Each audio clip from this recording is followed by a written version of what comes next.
De martes 16 de abril, recibimos aquí en el espacio de la entrevista al doctor Eduardo Espinosa, viceministro de Políticas de Salud. Ya les decíamos algunos de los temas de los que vamos a hablar, pero vamos a ponerle más contexto al inicio de este espacio. En el segundo informe preliminar del Plan Verano 2019, brindado por las instituciones que junto a Protección Civil atienden las emergencias que se registran durante el periodo vacacional, se destaca que al menos 94 personas han resultado lesionadas por accidentes de tránsito. Las autoridades también han atendido una intoxicación y a una persona por picaduras. El Ministerio de Salud acompaña este plan desplegando su personal en distintas playas y balnearios. Las autoridades también hacen énfasis a seguir las recomendaciones de salud para evitar enfermedades como la fiebre tifoidea y las enfermedades epidemiológicas como dengue, chikungunya y zika. Hasta inicios del mes, eran 621 casos de tifoidea que reportaba el MinSal en su boletín epidemiológico de la semana 13. Esta cifra, sin embargo, representa un incremento de casi el doble de los casos comparándolos con los de 2018, cuando se reportaban 370. Hasta el 5 de abril también se reportaba una persona muerta a causa de esta enfermedad, originario del Puerto de la Libertad. Este caso aún se encuentra en auditoría médica para confirmar que el deceso fue por tifoidea.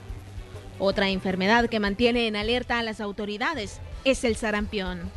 Y es que el fin de semana salió a la luz el primer caso sospechoso de sarampión en el país. Salud activó el Plan Nacional para prevenir casos secundarios. La paciente es una salvadoreña residente en un país europeo donde hay circulación del virus. Esta mañana, en la entrevista de Hechos AM, conversaremos sobre cómo las autoridades atienden todas estas emergencias y las recomendaciones a los salvadoreños. ¡Comenzamos! Bien, esos son solo algunos de los temas que vamos a abordar esta mañana en el espacio de la entrevista. Les decíamos que, bueno, tenemos a las autoridades de salud aquí con nosotros. Específicamente nos acompaña el doctor Eduardo Espinosa, a quien nos da gusto saludar. Doctor, como siempre, un gusto recibirlo y un gusto saludarlo. Igual para mí, Manuel, un placer estar acá en Canal 12 y poder conversar con usted y sus televidentes. Muy bien, doctor. ¿Sabe que quería que comenzáramos hablando de un tema que ha generado un poquito de controversia? En los últimos días se ha estado hablando mucho de la labor que están desarrollando médicos cubanos aquí en El Salvador. Se había mencionado por parte de diferentes entidades, incluso el Colegio Médico se ha pronunciado sobre el tema. ¿Qué tienen que decir ustedes sobre este señalamiento de que los médicos estarían haciendo algún tipo de procedimiento médico, operaciones para ser exacto, sin tener las autorizaciones pertinentes, dicen, del país? ¿Qué dicen ustedes como autoridades de salud a este señalamiento, doctor? Bueno, es un señalamiento que me parece a mí completamente inadecuado y que atenta contra la salud de la población salvadoreña, particularmente la salud visual, ¿verdad?, de los pacientes. Los médicos cubanos que están operando junto con personal salvadoreño en el Centro Oftalmológico de San Vicente, que está ubicado ahí en el Hospital Nacional Santa Gertrudis, han realizado hasta esta fecha más de 22.000 operaciones de catarata y pterigión, devolviéndole la vista a una cantidad impresionante de salvadoreños que de otro modo no hubieran podido tenerlo. Es importante tomar en consideración que una operación de esta naturaleza viene costando alrededor de unos $700 aproximadamente. Esas son estadísticas de hace 2 años, probablemente hoy los precios estén mayores, pero eran alrededor de unos $700 de pterigión y alrededor de unos $1.000 por catarata. O $2.000 por catarata, perdón. Y últimamente el equipo cubano ha introducido también la cirugía láser para las retinopatías diabéticas, que es la parte posterior de la membrana ocular donde se recibe la visión y se interpreta por el cerebro, se envía la información al cerebro para su interpretación. Las cirugías láser, Manuel, para reparar, digamos, las lesiones de la retina que se dan en los diabéticos, se requieren en promedio alrededor de unas 3 sesiones láser. Cada sesión en el sector privado cuesta alrededor de $1.500. Todas estas operaciones se realizan sin ningún costo para la población.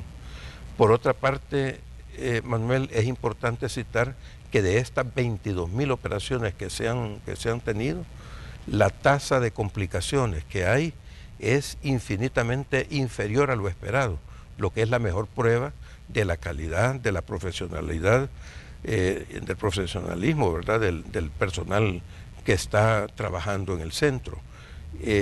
Son no solamente las 22.000 operaciones, sino que más de 130.000 evaluaciones que se hacen antes y después de las operaciones, porque es un seguimiento completo el que se hace para seleccionar el candidato, operarlo y luego darle seguimiento posteriormente. De tal manera, Manuel, que me parece completamente incorrecto, inhumano, y bueno, no sé yo qué intereses habrá detrás, pero debe haber algunos, porque obviamente la salud de la población no es uno de esos intereses que motiva este movimiento.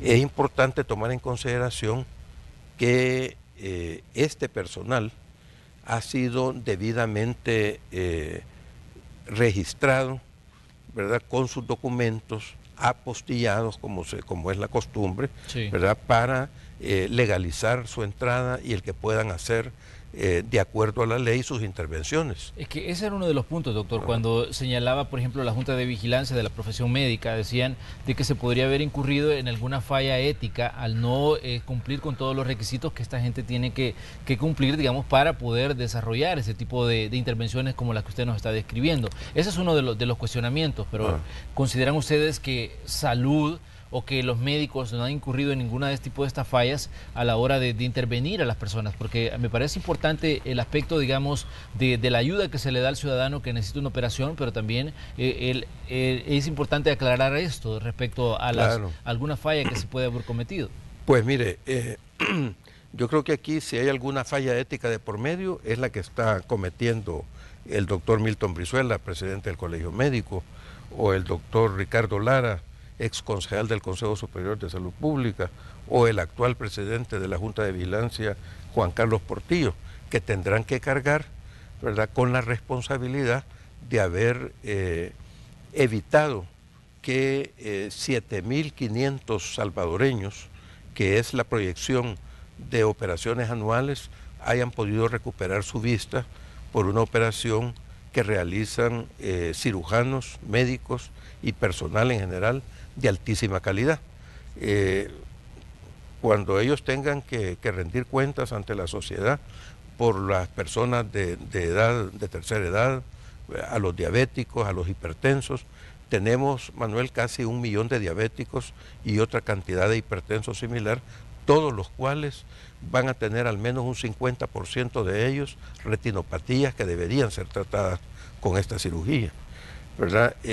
Las cataratas, Manuel, las personas mayores de 60 años, todos tienen algún grado de catarata y al menos la mitad de ellos, de personas de la tercera edad, van a necesitar una operación de cataratas entre 60 y 80 años. Entonces, esta oportunidad que se le está negando a la población me parece que es desde todo punto de vista insoportable, ¿verdad?, en términos de la obstrucción a la salud visual de las personas.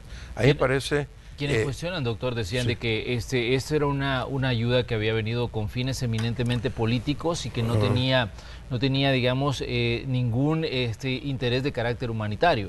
O que no era humanitario del todo, sino que había intereses políticos de por medio. Mire, de todas estas operaciones que están haciendo, que suponen todo este costo para las personas, sin contar en eso todo lo que necesitaban hacer para poder venir a San Salvador a operarse y todo eso, eso suma alrededor de unos 25 millones de dólares en gasto de bolsillo para la población, ¿verdad? Si eso no es un interés humanitario, si el devolver la visión a las personas, ¿verdad?, sin esperar nada a cambio, si eso no es un interés humanitario, pues no sé qué puede serlo. Hay una cuestión muy importante aquí, Manuel, que tiene que ver con esto que decíamos del registro. Desde 2015 que se inauguró el centro, junio de 2015, o noviembre de junio de 2015 que se inauguró, que empezó a prestar servicios, se han registrado todos los años sistemáticamente con este procedimiento, que es el que se sigue con todas las misiones que vienen acá, para que digamos, los profesionales estén debidamente acreditados.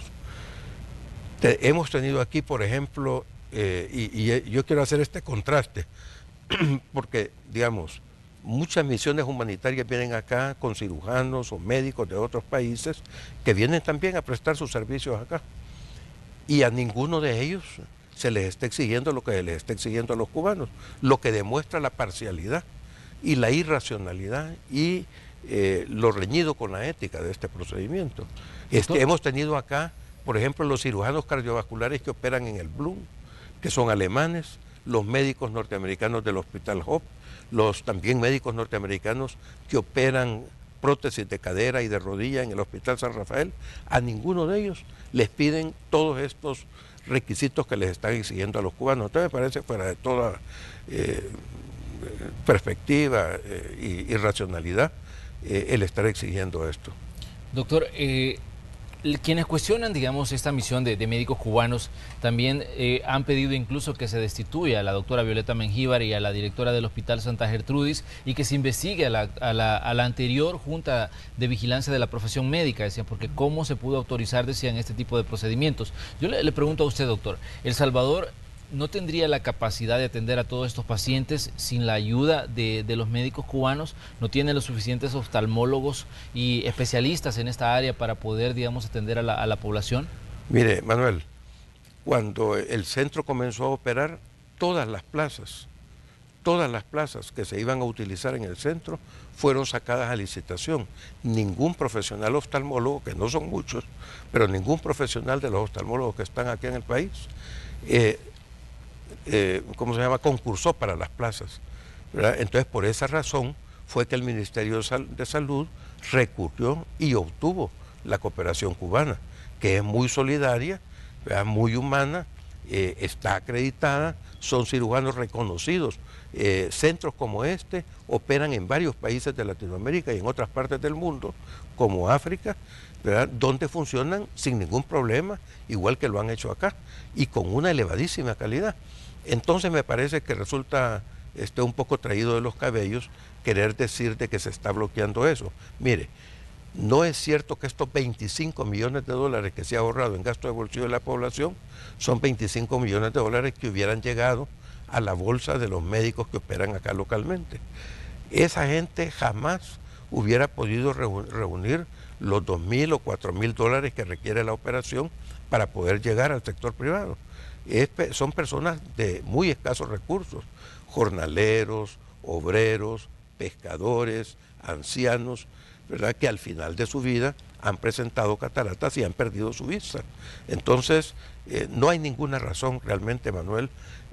Yo creo que son intereses monetarios muy mezquinos los que están detrás de esto, intereses políticos también que tratan de cuestionar la calidad y las razones humanas del gobierno de pueblos cubanos para solidarizarse con El Salvador, y por eso lo cuestiono. Otro de los elementos, doctor, que se ponía sobre la mesa era el salario que supuestamente están devengando los especialistas cubanos.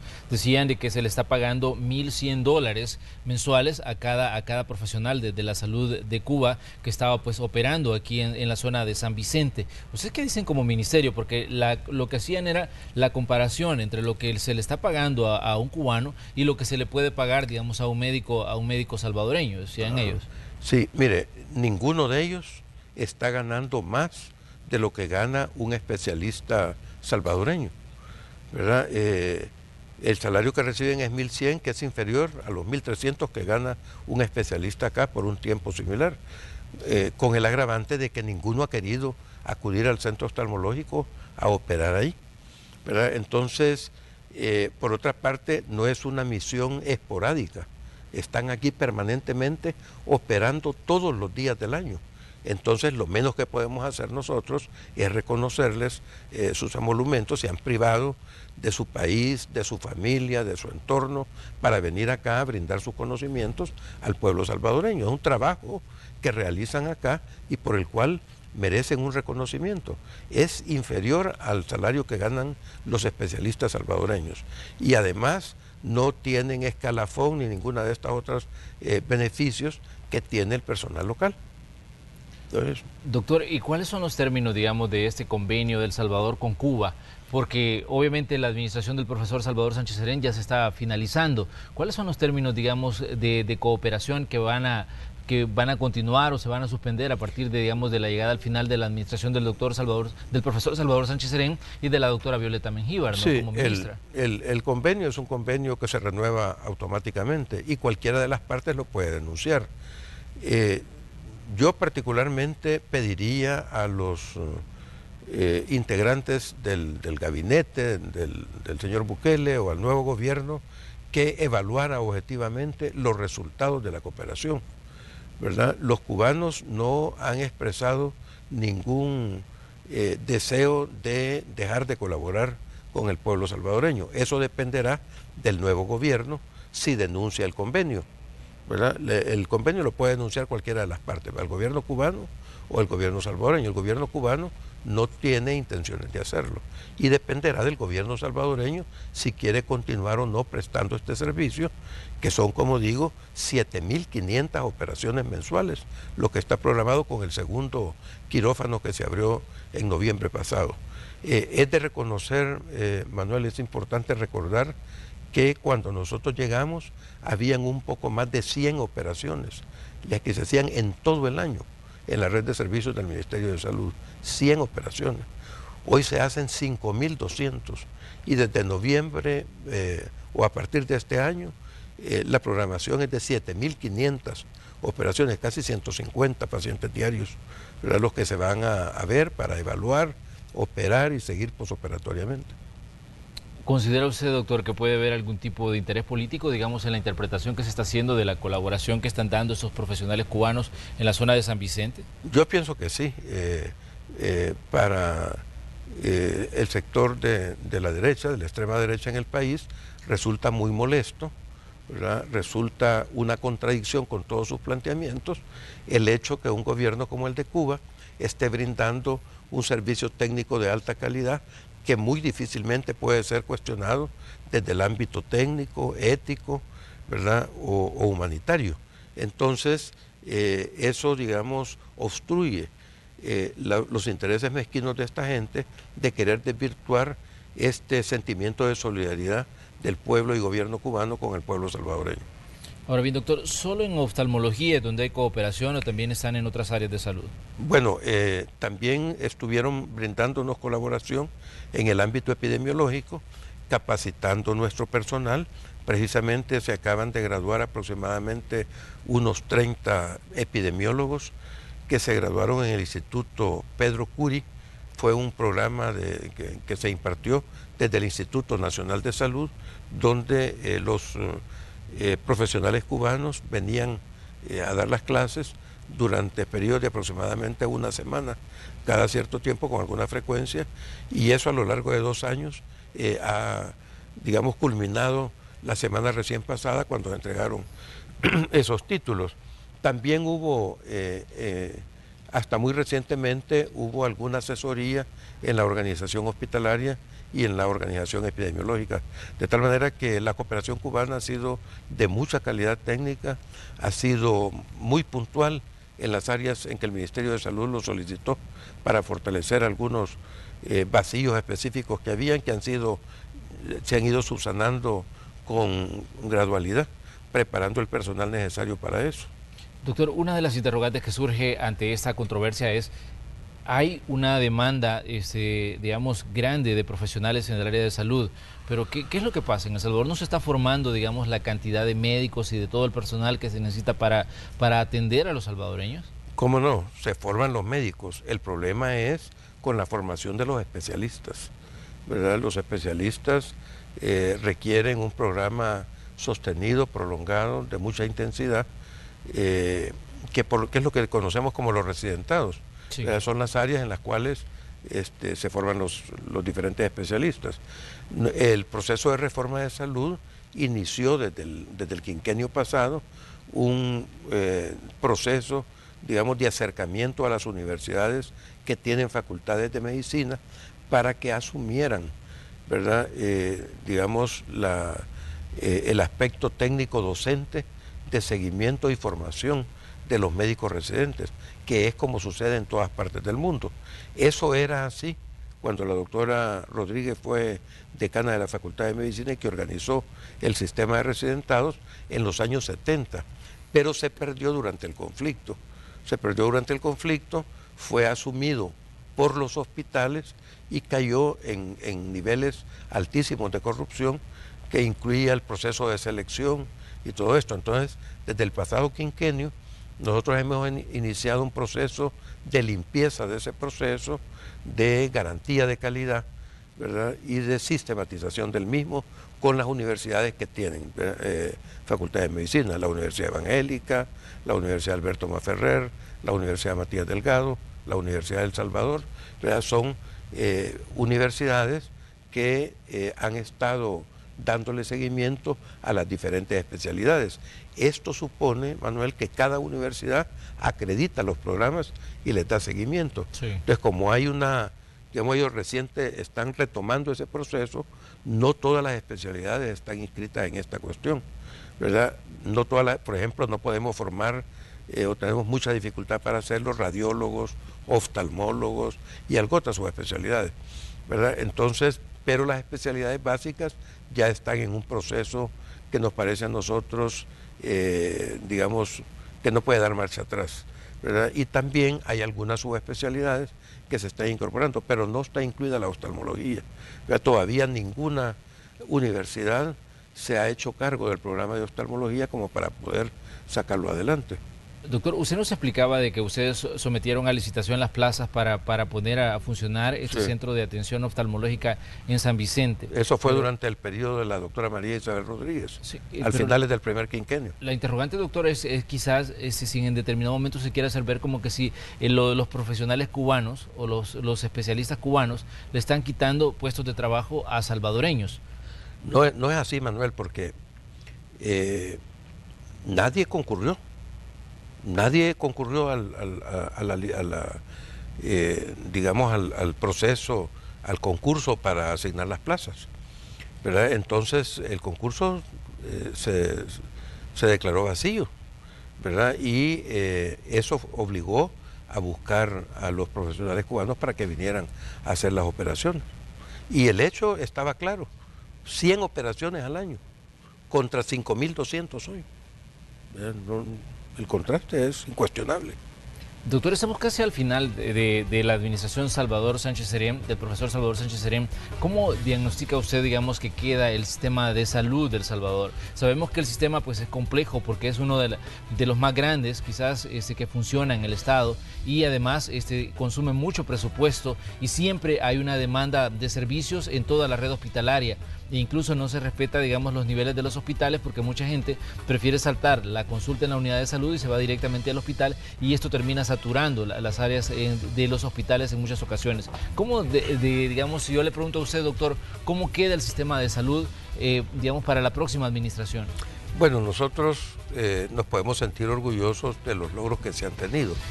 Si es de comparar los logros del proceso de reforma de salud con lo que encontramos a mediados de 2009, los logros son incuestionables.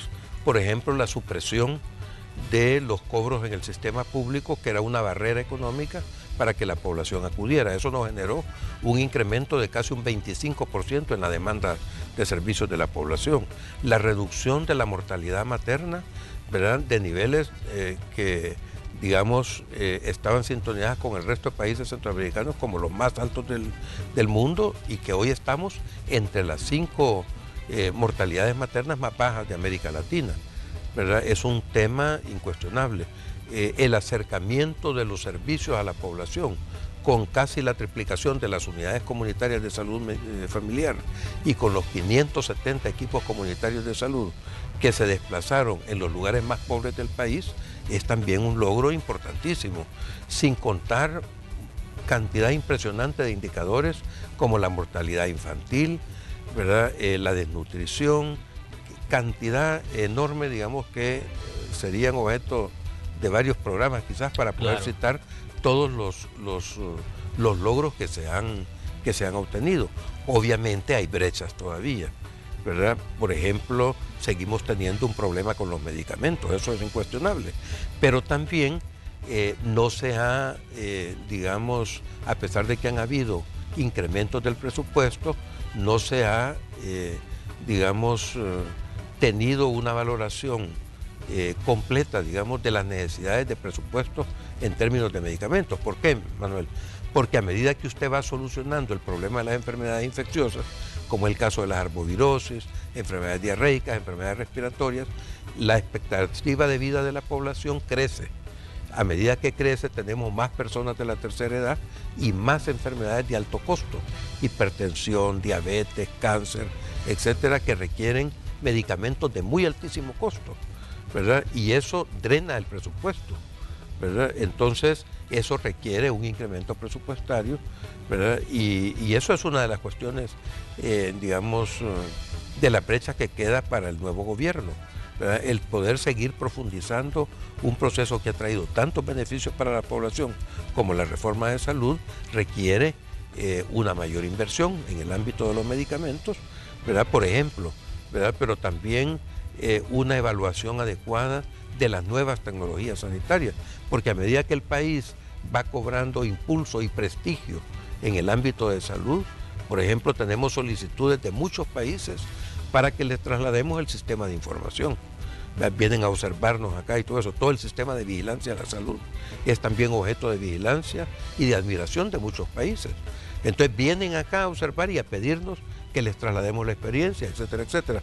Entonces me parece a mí que el nuevo gobierno hereda una situación muchísimo mejor que lo que nosotros encontramos en 2009, ¿verdad? Pero tiene el deber, ¿verdad?, de profundizar el proceso de reforma para tener nuevos logros, ¿verdad?, con los que pueda saludar al final de su gestión. Muy bien, vamos a hacer una pequeña pausa comercial. Esta mañana conversamos con el doctor Eduardo Espinosa, viceministro de Políticas de Salud. Hay temas muy interesantes. Cuando regresemos vamos a hablar de sarampión y de tifoidea, dos enfermedades que tienen en alerta a las autoridades de salud. Le vamos a contar qué es lo que está ocurriendo y cómo usted puede también tomar las precauciones. Regresamos enseguida.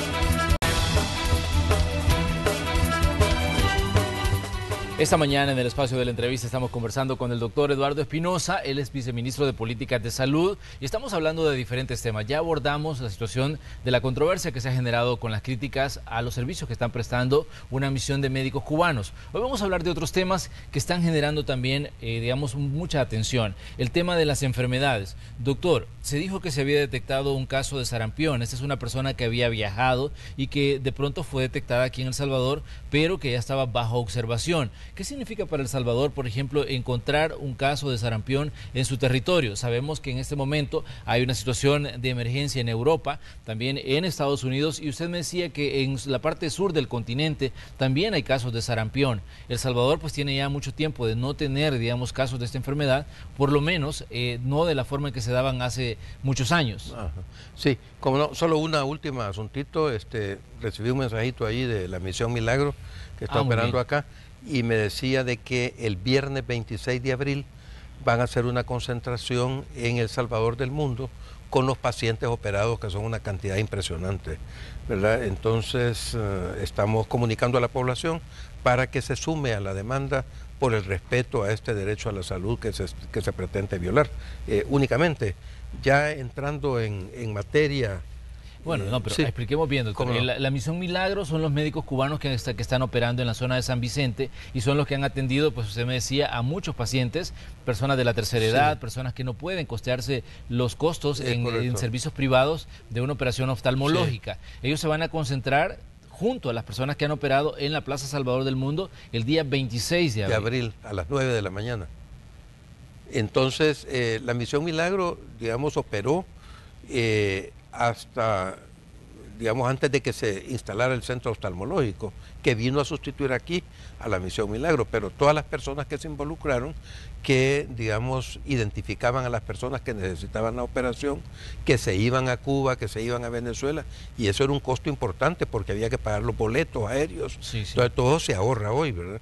Entonces, ellos de todos modos quedaron muy comprometidos e identificados con el sentimiento de solidaridad cubano, y entonces han organizado o están organizando esa concentración el viernes 26, que es del Viernes Santo al siguiente viernes, ¿verdad? En el Salvador del Mundo a las 9 de la mañana.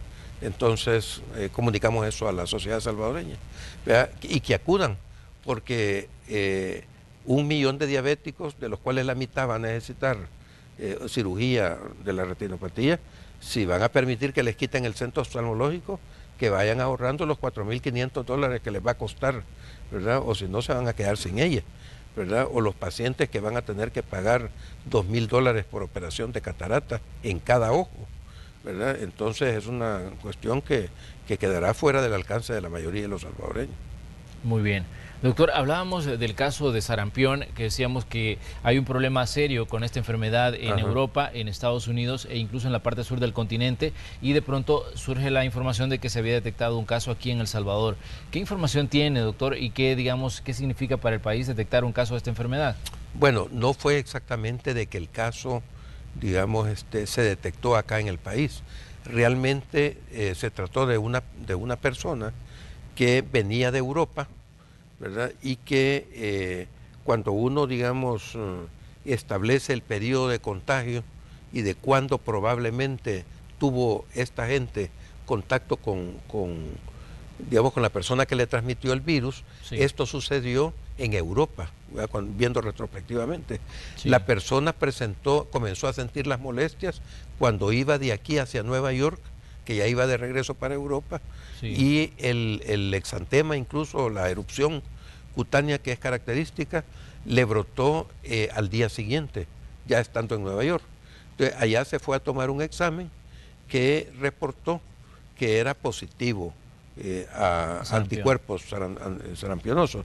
Entonces, todo eso, digamos, permitió hacer el diagnóstico y le hemos dado seguimiento aquí a los contactos que tuvo durante su estancia aquí en el país, pero como acá en el país desde 2009 para acá tenemos coberturas útiles de vacunación y eso incluye la vacunación contra el sarampión, entonces hay una protección, digamos, de nuestra población que es todavía más relevante por el hecho de que hemos tenido coberturas útiles. Coberturas útiles de vacunación son aquellas que son superiores al 90%, y en el caso de la vacuna contra el sarampión las hemos tenido. Esto protege no solo a las personas vacunadas, sino también a las no vacunadas, porque si una persona vacunada tiene contacto con el virus, no adquiere el virus ni la enfermedad, y entonces el virus deja de circular, ¿verdad? Entonces, eso, digamos, aun cuando hay un 10% de población que no ha recibido la vacunación, ¿verdad? Estas personas pueden, si tienen contacto con el virus, adquirir la enfermedad. Pero no ha sido el caso con esta paciente ni con posterioridad. Todos los contactos, digamos, se han estado siguiendo, y hasta este momento, digamos, no hemos tenido casos nuevos de transmisión local, ¿verdad? Si continuamos así por unos 4 o 5 días más, se va a vencer el periodo de contagio en el cual la persona que venía acá en estado infeccioso, que fue esta, que ya tenía el virus pero que todavía no había presentado la enfermedad, pero ya estaba transmitiendo virus, podremos decir de que no han habido consecuencias de su paso acá por el país. Entonces, este es el único caso que hemos tenido, ¿verdad? Doctor, digamos, ¿cuáles son las acciones que se toman ante este tipo de enfermedades? Porque vemos que El Salvador es uno de los países que tiene un intercambio importante de pasajeros con Estados Unidos. Vemos que a diario hay mucha gente que está viajando y también mucha gente que está viniendo de Estados Unidos a territorio salvadoreño y de zonas que están siendo afectadas por el sarampión. ¿Cómo no?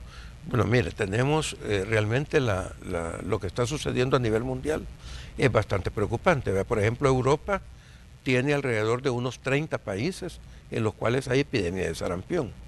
En Estados Unidos, más de 20 estados han reportado ya en total alrededor de unos 1.200 casos de sarampión. En Brasil, en Colombia, en Chile, en México, en Costa Rica, se han reportado también casos de sarampión. No es el caso en El Salvador. Acá no hemos tenido todavía, excepto que no era, digamos, un caso de transmisión local, directa, sino que había venido, era un caso importado, digamos. Sí. ¿Verdad? Entonces, nuestra mejor recomendación, lo que mejor podemos hacer a la población es que mantenga actualizados los esquemas de vacunación de sus hijos, ¿verdad? Y sería importante también, si alguna persona va a viajar fuera hacia un país donde hay sarampión, que se vacunara, ¿verdad? Sobre todo si no puede recordar, si ya no tiene a sus madres, que se lo recuerden, o si sus padres no recuerdan si lo vacunaron, ¿verdad? Que se vacune, ¿verdad? No le va a hacer mal vacunarse y sí puede evitarle una enfermedad peligrosa como el sarampión. El sarampión, cuando da en adultos, es bastante más fuerte que en los niños, ¿verdad? Y entonces lo mejor es que se vacunen 15 días antes, ¿verdad? 15 días antes de que vayan hacia el lugar, si el lugar digamos, es un lugar que está reportado como que tiene sarampión. Doctor, si una persona ya le dio sarampión, le dio de chiquito, ¿le puede repetir? La inmunidad es permanente y no se espera que vuelva a tener sarampión, ¿verdad? Si le ha dado la enfermedad, no le va a dar sarampión. Y si ha recibido la vacuna y la vacuna fue administrada sin romper la cadena de frío, en condiciones adecuadas, etcétera, entonces tampoco le va a dar la enfermedad. Muy bien, doctor. Hay otra enfermedad que también está generando, digamos, un poquito de alerta, y es la de los casos de tifoidea. Esto sí se reportaba una persona fallecida y muchos casos. ¿Cuáles son los datos que tienen ustedes como Ministerio de Salud respecto a esta enfermedad, y sobre todo hoy que estamos en el periodo de vacaciones, donde pues existe el peligro siempre de que las personas que están gozando de tiempo libre pues relajen un poco las medidas para prevenir esta enfermedad y que se puedan disparar y que se puedan registrar más casos? ¿Cómo no? Bueno, nosotros hemos tenido una cantidad importante de casos. Llevamos en este momento más de 700 casos, comparado con los 400 y tantos que tuvimos el año pasado. El problema está íntimamente relacionado con la disponibilidad de agua. Hay que tener, a propósito de las luchas recientes sobre el derecho al agua y toda esta historia con el organismo regulador, sí, es importante traerlo a colación, porque la transmisión es fecal-anal, ¿verdad? A través de las manos, a través de los alimentos o de algún vector como las moscas, ¿verdad?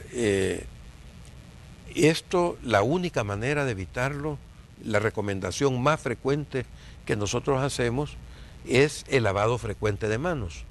Pero si usted no tiene agua, ¿cómo va a ejecutar una recomendación de esta naturaleza? Entonces es muy importante que la población tenga acceso al agua segura para el consumo humano, agua segura no solo para lavarse, sino que para preparar los alimentos, ¿verdad? Para lavar las verduras, para desinfectar las verduras, puriagua, etcétera. Entonces siempre se requiere agua en este tipo de situaciones.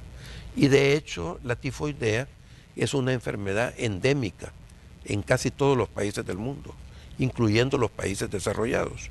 Lo único que se está esperando es que algún manipulador de alimentos sea portador asintomático, como los hay muchos. Sí. Hay muchas personas que tienen el microbio, pero que no padecen la enfermedad, ¿verdad? En Estados Unidos es famoso el caso de una manipuladora de alimentos cuando sucedió la primera epidemia, que llamaba Mari, y pasó a la historia como Mari la tifosa, ¿verdad? Porque era manipuladora de alimentos y donde quiera que llegaba y se empleaba. Entonces, por ejemplo, un restaurante de comida rápida que tiene alguien que es portador del virus, imagínese usted la cantidad de contaminación que habrá y de casos que puede generar, ¿verdad? Por eso es importante mantener esta costumbre, hacer mucha labor educativa en la población para que entienda la necesidad de lavarse las manos con frecuencia, de cuidar la preparación de sus alimentos, de adquirir, alimentos en los lugares donde se garantiza que se ha recibido, por ejemplo, el entrenamiento que ha hecho el Ministerio de Salud en más de 2.000 manipuladores de alimentos en este periodo previo a las vacaciones. Más de 2.000 manipuladores de alimentos han sido capacitados. Más de 600 establecimientos donde se expende alimentos han sido acreditados previa investigación del Ministerio de Salud, y hay ahí un certificado que ha extendido el Ministerio, igual que los manipuladores, tienen un carnet que los acredita como tales. Entonces la población haría mucho y muy bien si exigiera ese carnet, si se cerciorara de que el establecimiento donde va a ir tiene ese certificado, que es garantía de que le van a dar alimentos bien preparados, ¿verdad? Y con la debida higiene. O la mejor de las recomendaciones, doctor, para las personas que van a salir de casa y que van a ir tal vez a un centro recreativo, es que lleven su comida desde su casa preparada por ellos, con las debidas medidas de higiene, y que garanticen pues el lavado de las manos de los niños y de todos los que van a ir digamos a estas movilizaciones, porque de pronto tal vez compramos algún tipo de golosina en la calle y no sabemos si esto ha tenido contacto con moscas o si alguna persona pues está infectada con esta enfermedad y de pronto se vuelve un foco de transmisión, como el caso que usted nos contaba. Sí. Por ejemplo, el seguimiento que hemos hecho a muchas de las personas que son adultos jóvenes en edad productiva, que es muy importante porque esto afecta directamente a la economía nacional. Muchas de estas personas están, por ejemplo, en los alrededores de las maquilas, donde adquieren productos que no han sido debidamente preparados, o en las universidades, donde también en las calles, ¿verdad?, adultos jóvenes adquieren alimentos que son de dudosa procedencia a veces. Sí, definitivamente creo que esto depende mucho de los cuidados que tenemos, digamos, a nivel personal de nuestra salud. El saber qué es lo que comemos, dónde lo compramos y también el lavado de las manos. Usted decía que esto era básico. Incluso la ministra Violeta Mengíbar decía en algunas ocasiones que para prevenir esta enfermedad es básico el lavado de manos. Efectivamente, es una recomendación, ¿verdad?, que la ministra y todos nosotros hemos hecho con mucha frecuencia, donde quiera que hemos podido ir y tener acceso a medios de prensa y todo eso, para que la población sea precavida en estos términos, ¿verdad?, y no adquiera la enfermedad. Doctor, me gustaría que cerráramos con otro tema que también es muy preocupante, el tema de los accidentes vehiculares. Ustedes, me imagino, están recibiendo en los hospitales a personas que lastimosamente pues sufren accidentes y que se tienen que atenderlas. La mayoría, pues hay mucha gente que son motociclistas y que sufren algún tipo de quebradura, o personas que viajan en vehículos y que de pronto pues se ven involucrados en situaciones como esta de los accidentes. Y sabemos que esto representa pues una carga importante para los sistemas de salud, no solo de El Salvador, sino del mundo, y aquí pues últimamente pues se ha hablado mucho de accidentes de tránsito y de sus consecuencias.